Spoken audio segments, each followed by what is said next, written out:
"Get this old man off my flight line."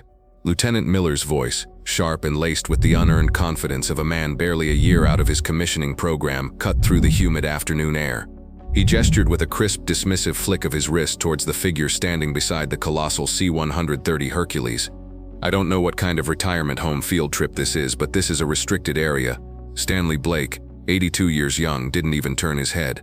His gaze remained fixed on the silent, hulking aircraft, his hands weathered and stained with the ghost of old grease, resting gently on the cool metal of the fuselage.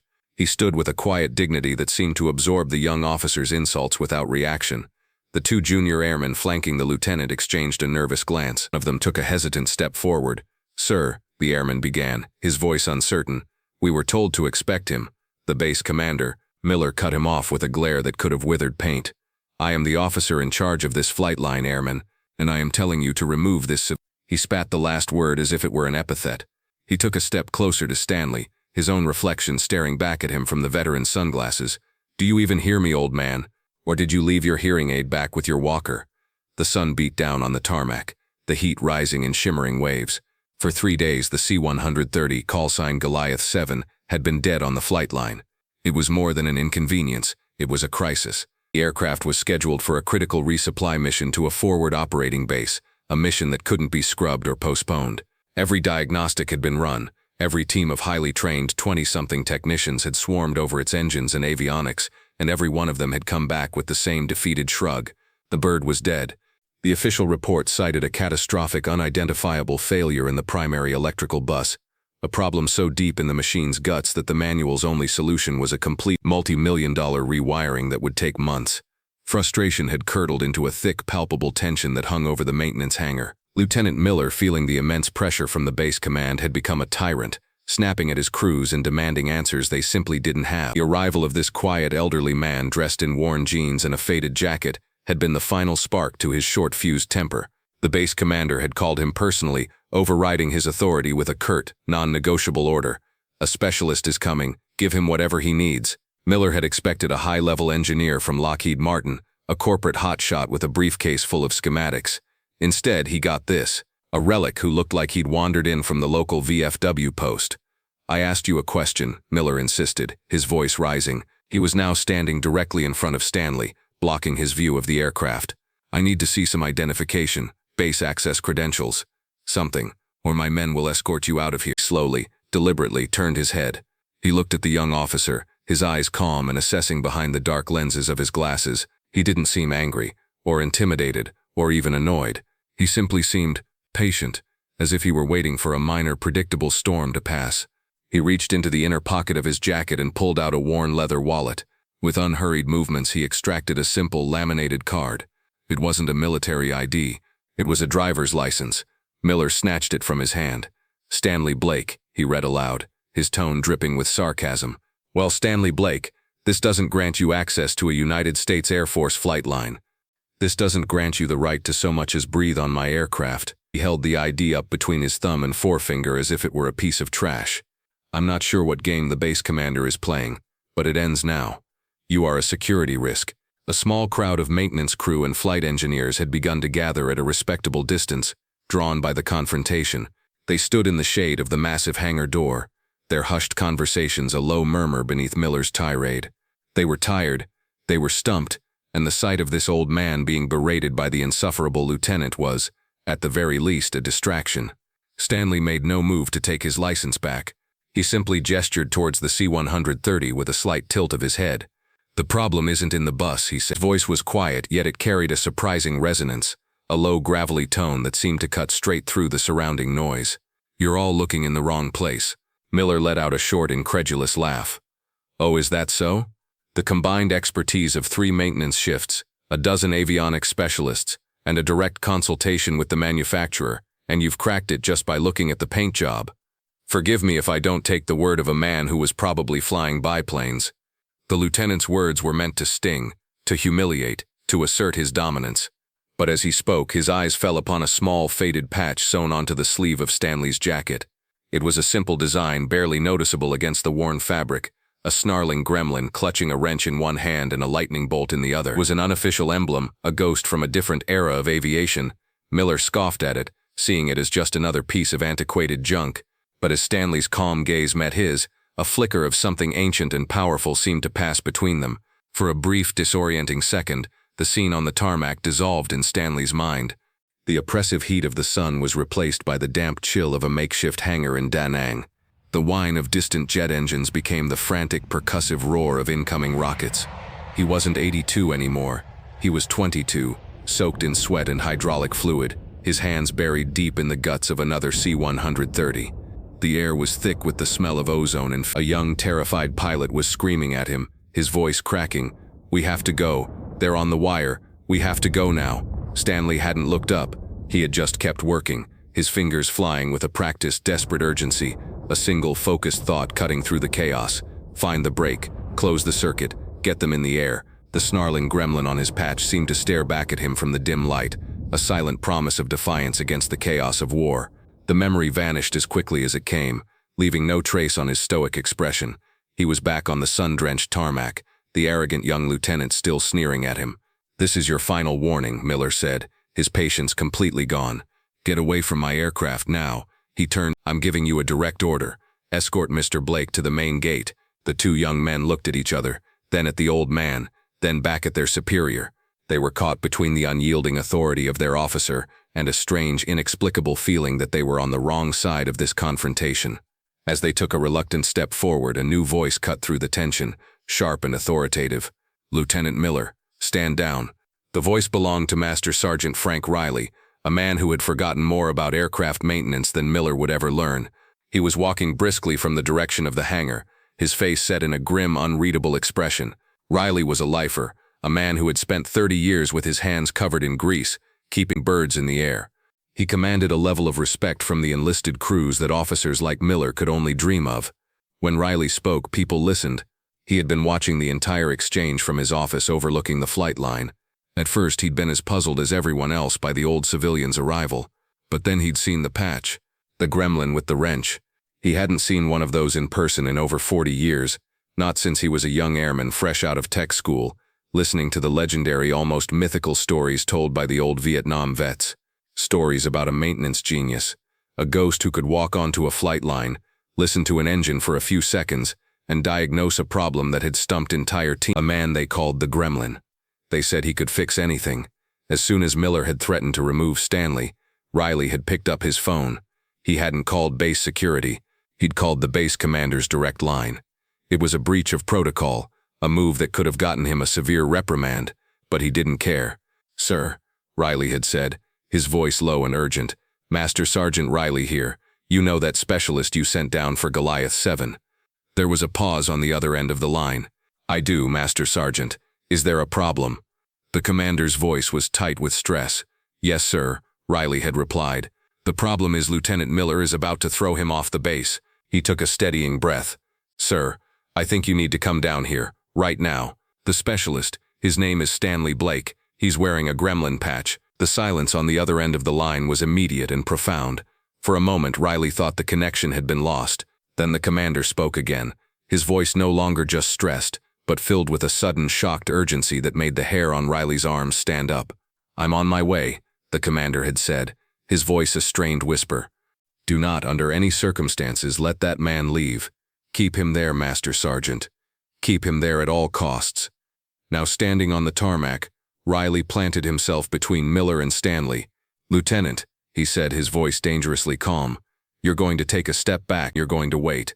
Miller's face went from red to purple. The sheer audacity of an enlisted man countermanding his order in front of his own crew was unthinkable. "Master Sergeant, you are way out of line. I am in command here, and I have given a lawful order. And I'm telling you to stand down," Riley repeated, his eyes like chips of granite. He didn't raise his voice. He didn't have to. The weight of his 30 years of service was behind every word.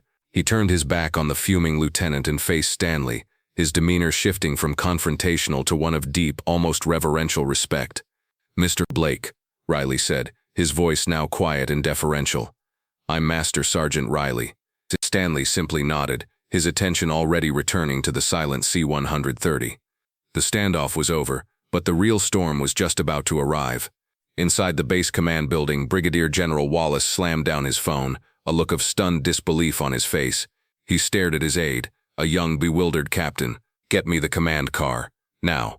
"Sir," the captain asked, startled by the general's sudden intensity. "You heard me, Captain. Move." Wallace was already grabbing his cover from his desk, his mind racing. Stanley Blake. It couldn't be. After all these years, he had heard the name spoken only in hushed, reverent tones by the old guard, a name that was more legend than man. He was a ghost, a myth from the days of the Vietnam War, a flightline savant whose diagnostic skills were said to be supernatural. The stories claimed that Blake, then a young enlisted crew chief, had single-handedly kept his entire squadron of C-130s flying through sheer genius and willpower. They said he didn't just fix planes, he understood them, he spoke their language. When the war ended, he had simply disappeared, refusing all promotions, all commendations, and had quietly returned to civilian life, his legend fading into the annals of Air Force folklore. Finding him had been a desperate, last-ditch effort. A shot in the dark made by a retired colonel who owed Wallace a favor. Wallace had never truly believed the old man would even show up, let alone be the gremlin himself. The thought that a junior lieutenant was, at this very moment, disrespecting a living legend of Air Force maintenance sent a jolt of pure, unadulterated panic through him. Back on the flight line, Miller was seething. He had been publicly undermined by a non-commissioned officer, and he was determined to reassert his authority. The arrival of the master sergeant had only delayed the inevitable. This old man was a liability, and Miller was going to have him removed even if it meant bringing Riley up on charges of insubordination. He pulled out his radio, his thumb hovering over the button to call the security forces. "Master Sergeant, I am ordering you to step aside," Miller said, his voice trembling with rage. "This man is a civilian trespasser on a restricted military flight line. He is a security threat, and I am going to have him arrested. This is your last chance to comply." Riley didn't even flinch. He just stood his ground, a silent guardian between the past and the arrogant present. It was at that moment that the distant but unmistakable sound of sirens began to grow. Not the single siren of a lone security vehicle, but a chorus of them, accompanied by the deep rumble of heavy engines. Every head on the flight line turned towards the main gate. A procession of vehicles was speeding towards them, lights flashing. At the head of the convoy was the sleek black command car of the base commander, followed by 2 security forces trucks and a blue maintenance van, all moving with an event of the highest priority. The convoy screeched to a halt just yards from the C-130, doors flying open before the vehicles had even settled. Brigadier General Wallace emerged from the command car, his face a mask of grim determination. He wasn't walking, he was practically running. The security personnel fanned out, creating a perimeter, their movements crisp and professional. Miller's jaw went slack. He had never seen the base commander move so fast, let alone respond in person to a flight line issue. He snapped to attention, 1,000 frantic thoughts racing through his mind. Had there been a threat? A security breach? He scrambled to come up with a way to spin this, to make it seem like he had been in control of the situation all along. But General Wallace didn't even look at him. His eyes were fixed on only one person, Stanley Blake. He marched directly up to the old man, his polished boots crunching on the loose gravel of the tarmac. The entire flight line held its breath. The general stopped a foot away from Stanley, his 6'3" frame towering over the older, smaller man. Then, in a move that sent a shockwave of disbelief through the assembled crowd, Brigadier General Wallace, a man who commanded thousands of personnel and billions of dollars in military assets, drew himself up to his full height, brought his hand to his brow in a perfect, razor-sharp salute, and held it there. "Mr. Blake," General Wallace said, his voice ringing with a profound and unmistakable respect that bordered on awe. "It is an honor to have you on my base, sir." He slowly turned to face him, calmly taking in the general, the security forces, and the stunned audience. He looked at the general's crisp salute, and after a moment, gave a simple, almost imperceptible nod of acknowledgement. The silence that followed was absolute. Miller's face had gone completely white, a grotesque mask of confusion and terror. The assembled maintenance crews stared, their mouths agape. They had come to see a trespassing old man get thrown off the base. They were now witnessing something that would become a new legend, a story told in hangars and maintenance bays for years to come. General Wallace finally lowered his hand but kept his eyes locked on Stanley. "I was told you were the best," he said. "They told me that if anyone could fix this bird, it was you. They told me stories I could hardly believe." He paused, then gestured to the silent aircraft. "They didn't do you justice." He then turned his head, his gaze finally falling upon Lieutenant Miller. The look in the general's eyes was no longer respectful or awed. It was a glacial fury, a cold, controlled rage that made the hot afternoon air feel like ice. "Lieutenant," the general said, his voice dropping to a low, dangerous growl. "What exactly was happening here when I arrived?" Miller's mouth opened and closed, but no sound came out. He was a man who had just realized he had been standing on a landmine, and the foot of a four-star general had just stepped off the pressure plate. The general didn't wait for an answer. He turned to the crowd of onlookers. "Let me tell you all who this man is," he boomed, his voice carrying across the tarmac. "This is Stanley Blake. In 1968, during the Tet Offensive, a C-130 just like this one took a direct mortar hit on the flight line at Kisan. Its entire electrical system was fried, its No. 3 engine was shredded, and it had over 200 shrapnel holes in its fuselage. The evacuation order had been given. The base was about to be overrun, but that plane was carrying wounded men who were not going to survive without immediate medical evacuation." He paused, letting the weight of his words sink in. While officers were running for the bunkers, a 22-year-old senior airman named Stanley Blake refused to leave his aircraft. For 9 straight hours, under constant enemy fire, he rewired that plane by hand, using scavenged parts from 2 other destroyed aircraft. He bypassed 3 burnt-out generators and hot-wired the ignition system using nothing but a roll of comm wire and his own ingenuity. He got that plane started. He got those wounded men out. The general took a step closer to Stanley. He was put in for the Medal of Honor. He refused it. He was offered a field commission. He refused that too. When his tour was over, he just went home. But not before they gave him a nickname. The men he served with, the pilots whose lives he saved time and time again, they called him the Gremlin, because he was the ghost in the machine, the one fixable. He turned his burning gaze back to Miller. "This man is not a security risk, Lieutenant. He is a national treasure, and you were about to have him arrested." The general's words hung in the air, each one a hammer blow to Miller's career and his pride. The young officer could only stand there, his face ashen, as the full, crushing weight of his ignorance and arrogance came crashing down upon him. He looked from the furious general to the quiet old man, and for the first time he saw him. He saw the history in the lines on his face, the wisdom in his calm eyes, the strength in his weathered hands. He saw the legend. General Wallace turned back to Stanley, his voice softening once more. "Mr. Blake," he said, "I apologize for the reception you received. It will be dealt with, severely." Stanley simply shook his head, a gesture that dismissed the need for any apology or retribution. "The boy is just green," he said, his voice calm. "He'll learn, or he won't." He then turned his gaze back to the C-130, his focus absolute. "Let's get to work. I'm going to need a full toolkit, a multimeter, and a 50-foot spool of copper wire, and a cup of black coffee." As a stunned Master Sergeant Riley hurried to relay the orders, Stanley walked towards the open ramp of the aircraft. He paused at the edge and looked back, not at the general but at the young, disgraced lieutenant. "Respect the machine, son," he said, his voice devoid of malice, carrying only the simple weight of truth. "You respect the machine, and maybe one day it'll respect you back." He then turned and disappeared into the shadowed interior of the C-130, leaving a humbled flight line in his wake. As he stepped into the cargo bay, his hand brushed against the faded gremlin patch on his sleeve. For a fleeting moment he was back in the sweltering heat of that jungle base, a younger version of himself, holding the freshly stitched patch in his hand. It had been a gift from a pilot whose life he had saved, a man who had sketched the design on a napkin and had it sewn by a local tailor. "For the ghost in our machine," the pilot had said, his voice thick with gratitude. "For the guy who keeps the gremlins on our side." It was a reminder not of glory, but of purpose, a purpose he had just been called to once more. The fallout from that afternoon was both swift and decisive. Lieutenant Miller was reassigned to a desk job in the most remote, forgotten corner of the base, tasked with inventorying decades of obsolete equipment, a purgatory for a once ambitious officer.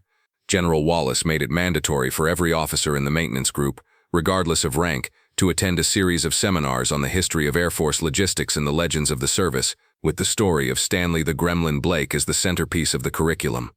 The general's formal, written apology was hand-delivered to Stanley's modest home a day later, but the real epilogue unfolded a week after the incident, not on the flight line but in the quiet aisle of a local hardware store. Miller, now in civilian clothes and humbled by his public disgrace, was looking for a replacement part for his lawnmower. As he rounded a corner, he came face to face with Stanley Blake, who was examining a display of wiring harnesses. Miller froze, his first instinct to turn and walk away in shame. But Stanley looked up, his calm eyes showing no sign of triumph or animosity. He simply nodded. "Problem with the starter?" he asked, gesturing towards the part in Miller's hand. Miller, flustered, could only stammer, Yeah. I think the solenoid is shot." Stanley took the part from him, turning it over in his skilled hands. "It's not the solenoid," he said after a moment. "It's the ground wire, the corrosion here. It's a cheap fix. Don't need a new part." He pointed to a spool of wire and a small packet of connectors. 10 minutes of work and you'll be good as new." He then met Miller's gaze. "Sometimes," he said quietly, "the biggest problems have the simplest solutions. You just have to know where to look." He handed the part back and walked away, leaving the young man standing in the aisle with a lesson that had nothing to do with lawnmowers and everything to do with humility and respect. Stories like Stanley Blake's are a powerful reminder of the quiet valor and hidden expertise that resides within our veteran community. If you were moved by this story, please like, share, and subscribe to Veteran Valor for more tales of unassuming heroes.